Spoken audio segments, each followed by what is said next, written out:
Welcome back to this special edition of Power and Politics, where we're reconnecting with some of the people who have shared their very personal stories with us throughout this pandemic. People like Jay Chowdhury of Calgary. He's a COVID-19 survivor who spent weeks on a ventilator in a medically induced coma. We first touched base with him back in May, just after he was released from the hospital and working to rebuild his strength. My wife dropped me at the hospital gate because she was not allowed to come in because of COVID problem. I walked into the emergency room. The nurse came, took my fever and told me to lie down on a bed. And I passed out. I woke up and I saw a nurse smiling back at me. And I said, wow, in 24 hours, I got all these pipes running around me and so much have happened. And she smiled back at me and said, no, it's not 24 hours. Do you know how many days you're here? I said, yeah, I came last night. My wife dropped me last night.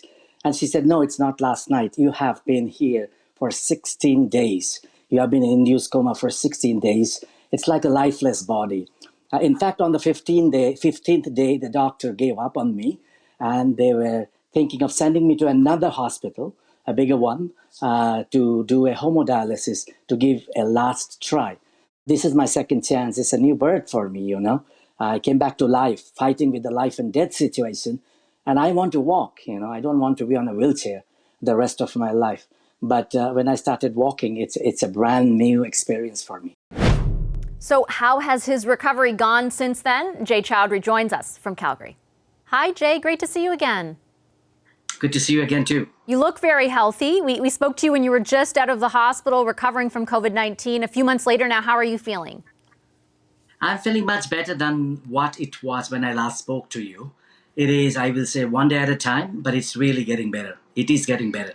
I'm very glad to hear that. Remind us again of some of the things that you went through while you were sick in the hospital. I think it was 16 days that you were on a ventilator, and then what some of the recovery looked like as well. Right. I just want to correct an information. Last time when I spoke to you, it was 16 days.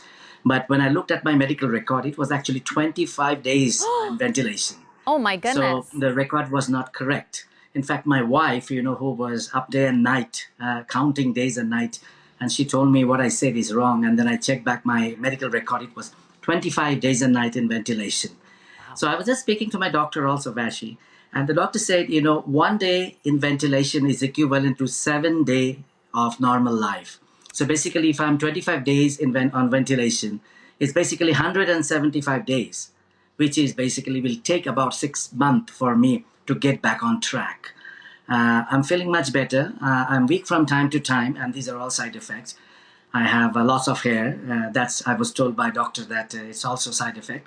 I have some body pain from time to time, and that is also the side effect of COVID. So, but the good news is that I'm getting better every day.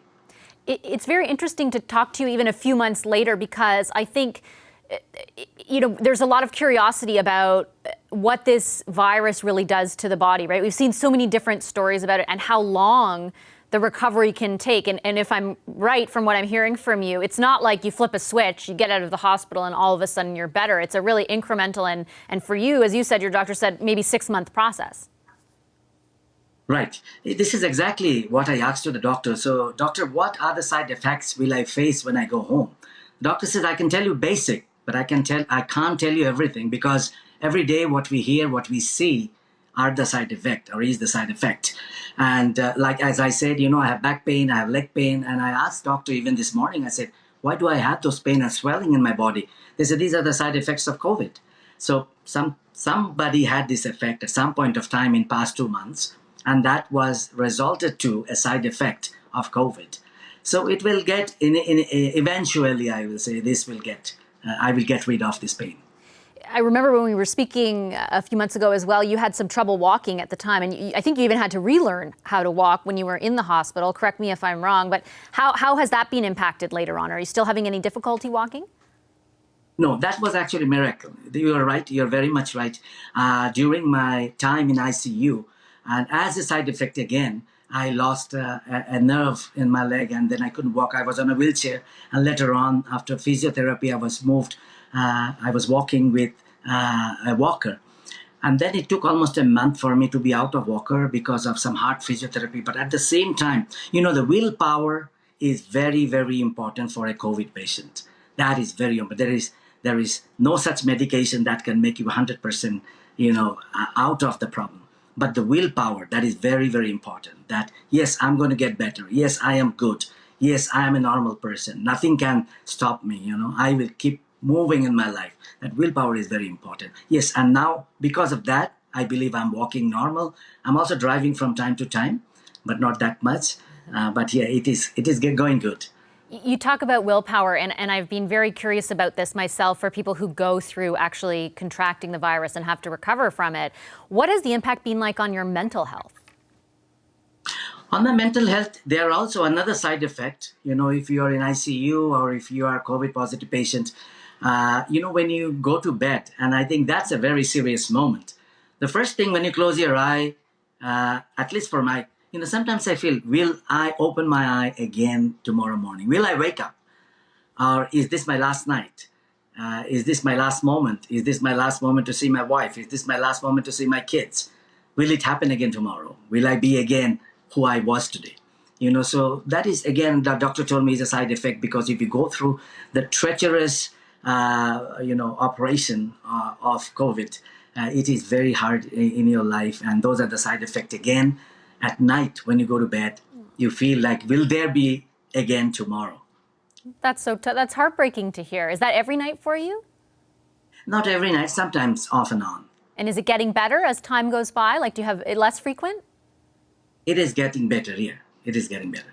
And what about, my producer had said that you were you're wearing your mask, of course, and you feel sometimes a bit stigmatized. I know Calgary last night just passed in City Council, I think, a bylaw to mandate mask wearing, I think, as of August 1st. I'll correct myself if I'm wrong, but what do you feel about that? You're very much right, Vashi. The numbers from yesterday in Alberta is 141 compared to Ontario, which is 165. But, I wear mask, of course, because I've gone through this problem, of COVID. Being a patient, of course, that's why I'm a little more, I don't want to say overcautious, but cautious, yes. So I go to grocery stores, I go to shopping malls, and many times I see that I'm the only one. If there are 20 people, I'm the only one wearing a mask. And sometimes people stare at me, they look at me as if like I came from Mercury, from Jupiter, from Venus, like a man wearing a mask, walking amongst us that they have never seen. So that's something new for them. I do understand we Canadians, we are just that close to nature. We love to go out, but, it's very hard that to tell that who will be a victim of COVID. I have friends, I have people, and they have said, I have not heard a single relative of mine or a friend of mine who have been a victim of COVID. Why should I wear a mask? Those are the things that we cannot debate. Those are the things that we cannot dialogue. What do you say, Jay, to those people who present that argument? To those people, I said, COVID is not going to handpick and choose people, whether you're healthy or not, whether you have a lot of immunity in your body or not, whether where you belong to, where you come from, which province you live. It's not going to pick and choose for you. It is very simple. Wash your hand, use disinfectant, wear a mask. These are just like a kindergarten classes, A, B, and C. I know sometimes you want to look better, but with a mask, you may not look good, that beautiful or handsome. But, you have to be precaution. And sometimes people say, it didn't happen to him. Why should it happen to me? It's not him and me, and sometimes people say it will never happen to me. It's not about it will never happen to me. Okay, it will not happen to me. But remember, if you are going to spread it to a person who is a sole breadwinner of a family, with, feeding wife and kids. And if he dies because of COVID-19, there is no one to earn an income for that family and to run the family. That's a very important message for all of us. Thanks so much, Jay. I'm so glad that you're doing better, and I really appreciate you making time for our program again. Thank you very much, Vashi, and you have a wonderful day. You as well. Hi, I'm Vashi Capellos, host of Power in Politics. See more of our show by subscribing to the CBC News channel or click the link for another video.